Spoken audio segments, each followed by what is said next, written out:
just a couple of words for me, just to get a bit of test time. Hello, I'm Pete. A bit more for me. Tell me again, what, just count to 20 for me. 1, 2, Bit louder? 3, 4, Okay. 5, 6, 7, 8, 9. Okay, perfect.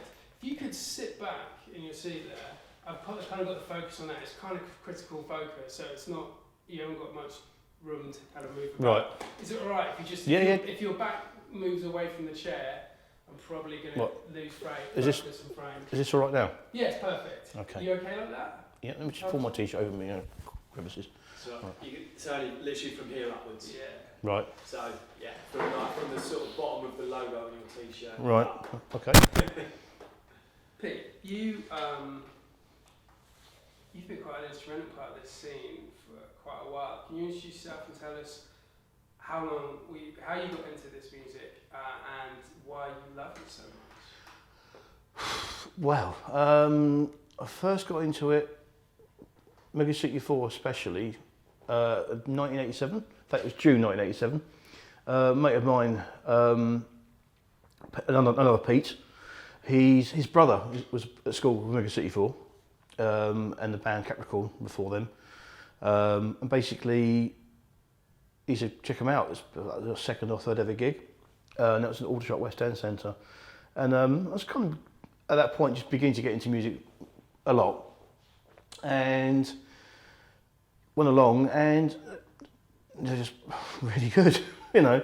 And I just met them all in the bar, you know, that sort of amazed me. And even then, there wasn't anything famous in there or anything, but, you know, they're hanging out with their friends and the fans, you know, it's all one, you know, there's no difference between the fans and their friends, which I thought was quite. So I went on to become their friends. In fact, very patient guys, because most Sunday afternoons for the next, I don't know how many months, I was round their house, eating their biscuits, drinking their tea, just talking. I mean, I've got a teenage daughter, bless her heart, and I just know how annoying it must have been for these guys who are a bit older than me, putting up with me, just me eating all their biscuits, you know, and just bending their ear, and just, you know, they never threw me out. I mean, I'm quite amazed, really. And then because of them, it snowballed. The Senseless Things always seem to be on the same bill as them in and around London, probably further afield as well, and really grew to like them almost as much. Yeah, just really cool guys. Just the vibe, the songs. What do you think they're in about you? I think everyone thinks that about Wiz's lyrics, especially. And then other bands. I mean, like there's Power Dreams I got into as well. I'm not even sure. I know how I got into them. That was quite funny. There's another band called Something Happens, another band from Dublin, who I quite liked. I met Craig Walker at a after-show party, and he said, you know, I've heard of them, but I hadn't actually heard them. So he said, you know, come on down to the Borderline the following week. This is not 1990-ish. Didn't go. I didn't know what they were like, but I found a 7-inch single in a local record shop for 50p.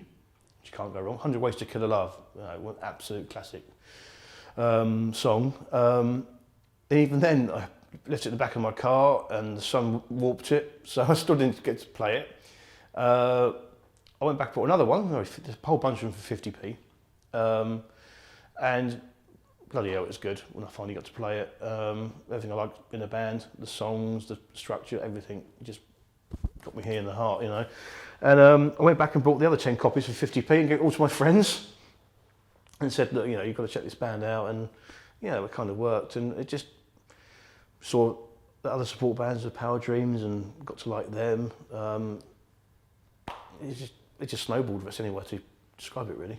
But it's interesting you got into this through the Megas, because, like, can you describe or tell us what you're doing tonight? Because, you know, it's tragic that Wiz passed away before his time. And it is that what the Megas did for the scene, they pretty much carved out the touring circuit. They influenced a huge amount of bands, and they set the ball in motion for a scene that became what it was for bands getting into the top of the pops and I think it resonated with the Yeah, kids. it's kind of ironic though, because Megas are so sort of encouraging and helpful to, even to the fans, you know, they'll give them lifts and you know, and all sorts of things, you know, if they were stuck, you know, and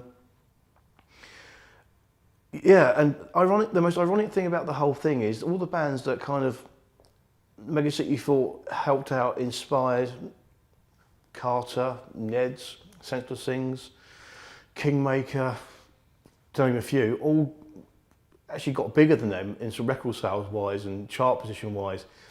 I think it upset me more than they did the band, to be honest. I mean, you know, they just don't care. It's not making music, really. They were very fiercely independent. They didn't have any management. Nearest they got was Tank, who used to also manage Ned's as well.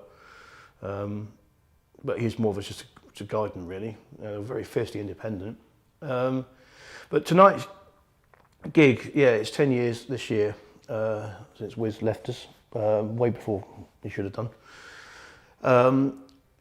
It's 10 years in the sense that it's 10 years at Christmas he died, but tonight is actually Danny Brown, his brother's birthday, and it's Wiz's on Mondays. So it's more of a party, really. It's more of a celebration, you know, to celebrate his life rather than commiserate his death. Ironically, again, that word, I'd know that Wiz would actually hate tonight in theory, because he was not about sort of, you know, these sort of charity gigs and things like that. But I don't care, I'm selfish. So, you know, love you, Wiz, but sorry, you need to be celebrated, mate. And happy birthday, by the way, as well. Tell us about the bands on the bill. Tonight it's Dead Cuts, which is actually features 2 ex-members of Senseless Things, so carefully sort of chosen for the evening. They tour with Megas loads, and they wrote songs about each other, which is quite sweet. And the opening band are called I Plead Irony, which was 2 guys from Wizzy's band right up to when he died, Ipanema.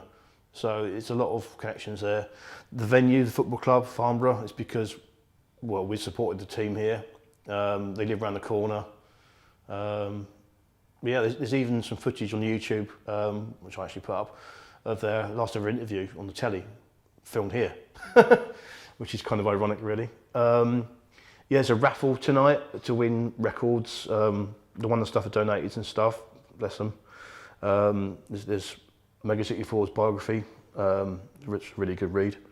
Yeah, and it's a lot of people are travelling to it down tonight, which is quite cool. You know, again, it's there's a very good Facebook group. There's a lot of banter and a lot of, you know, discussion and photographs and memories shared, you know, with each other. And these people haven't actually met, you know, or haven't for a long time. And then there'll be a few down tonight, which is really cool. So it's all about that, celebrating the main man's life, really. So and all that he inspired, and his lyrics still resonate now. You know, I mean, the song "Awkward Kid" just, you know, there's a lot of awkward kids here tonight. Put it that way. Actually, this is, if you could look at me rather than the camera, that'd be awesome. Sorry, yeah. All right. So this scene. Now, no one can name it. It wasn't called anything. It wasn't a grunge. It wasn't a Britpop. Steve Lamack called it Fraggle Rock, Yeah. which I find hilarious, really. And he plugged the gig as well, so thank you, Steve. Thank you very much for that. Now, why the thing is, really, like 94, 95, these bands fizzled out. Britpop came in. It was, yeah. I mean, you know, we're not really here to judge musical genres, but why do you think that 20 years on, you know, 25 years since the start of it all, people are still in love and they're as passionate and as loyal to the bands. Not all. They obviously haven't got the hugest of followings, but Carter sold out at Brixton Academy in a drop of a hat in you know, minutes. Yeah. With no PR. What's the connection? Why do people still love it? It's probably what you grew up with, is what you remember. You know, it's tied in, all songs that you love, tying with points in your life that you remember, your first girlfriend, you know, losing your virginity even, you know what I mean? It's, you know, the song you walked up the aisle to as you get a bit older, you know. I don't know, everyone's got a different story, but mine is just, every song that I love, I mean, even some cheesy, like, you know, soul songs, it reminds me of a certain time of my life. I'm not really into that, but I don't know, Zoom by Fat Larry's band, right? People could cringe when they probably hear that now, but it just, 1982, just reminds me of just before we moved to Hampshire, Miles Apart, Mega City 4, their debut single. I remember just feeling incredibly proud a band that I knew personally had a record out. I mean, anyone could do that now, I know, but this was 1987, or 88, whatever it was. I don't know, it's just everyone's got their own story, but it stays in your heart, it doesn't go away. It really doesn't, so everyone's different, but that's my take on it. And why do journalists and media in general and kind of sort of people that make music their business overlook this scene? Well, they didn't. I tell you what, I've been sent some press cuttings. I can't remember her name now. Sorry, to scan because they're too big for an ordinary scanner. I've got a connection to local printers. They've got that thick, full of press cuttings, senseless things, and they had front covers. So they did and they didn't. I mean, bands come and go, don't they? But the Megas did get some press. Yeah, they got a fair amount of press. Oh no, I don't mean not enough, but I don't mean at the time. At the time, I think they were the media darlings. They were. There was always census things, Carter, EMF, all the kind of sort of like the young bands that were of an ilk, let's say, of an indie ilk, were all over the press. But like now, if you see or watch or read any kind of musical story of British music, or or any recount, it goes from acid house to Britpop with a bit of grunge in between. I see what you're saying. I mean, why is it not earmarked? Why is that indie days not kind of? Why is it not remembered? I couldn't answer it really, but out of order. But now you mention it, I suppose you're right. Yeah, because they're all arseholes. I really don't know. But there's an awful lot of people that know what their story is. I mean, my record collection is just full of like, oh, what happened to them? Oh, they should have been huge.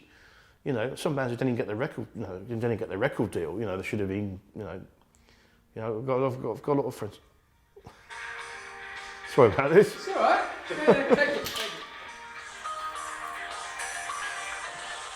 Hello. Hello, do you mind? Oh yeah. That's all right. It's fine. I've had problems with setting up the DVD, but it's all right now. You actually, I'm actually in the middle of an interview on camera, and you should rang me. It's my fault. I should turn the phone off. Never mind. Don't worry. Oh, all right. No worries. Okay. All right. Cheers, Sophie. All right. Sorry if I just speak to you later. See you. Bye. That's one of my daughters. So, I mean, I'll round it up because I know you're busy guy tonight and you're all over the place. To bring these people back in, to remember Wiz, to remember a more innocent and fun time in your life, it feels like it's a bit more than nostalgia. It feels like there was this it's pre-internet, pre-digital. You kind of had to shape a relationship with your band, and you had to physically work for that relationship in a certain way.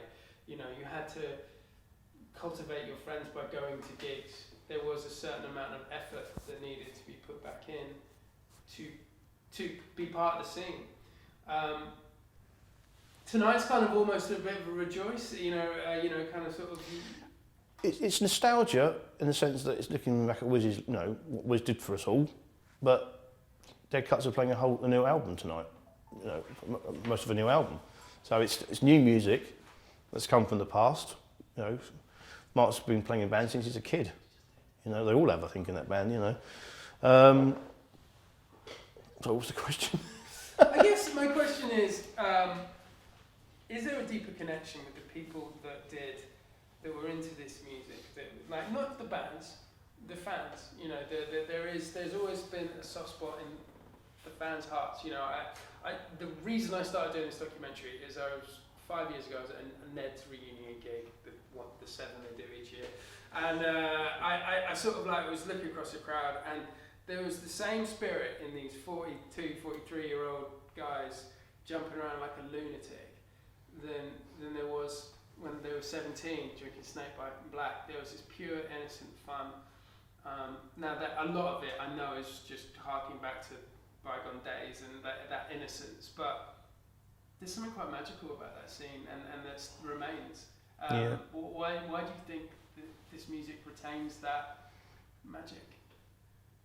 I think it's the same question answered as before. It's what you grew up with. It's what you associate all your memories with. I don't really know the answer, really. It's just everyone just stays with what they know. I mean, I'm sure these 43-year-olds now, you try and play them a new band, and I'm not interested. I'll play Godfather again. Is it exciting for you tonight to bring these people together again for something like this? Yeah, I mean, I was hoping to get more of the Megas here. Danny's now emigrated to Australia. Happy birthday, Danny. Jerry's a sound engineer and he tried to be here, but he's got to go where his work is. So Jerry won't be here, sadly. His partner will be. And we do have Chris Jones, the Megas drummer, coming down tonight. So he's promised anyway. But maybe get freaked out by all the fans, I don't know. Actually, planning to Chris at a Wonder Stuff gig. And seconds before I saw him, I saw a lad at the bar wearing a Mega City 4 t-shirt. And I was like, oh, Chris is here tonight. He's like, oh, the bloke was, where is he? I said, well, can't see him now. He was over there somewhere. Don't know if we found him or not. But the bloke was quite excited. So, yeah, they still inspire people. So, I'm giving you the right answers here. I don't really know. No, it's good. There is that. I'm going to stop it there, actually. So just, but you know what? There is no.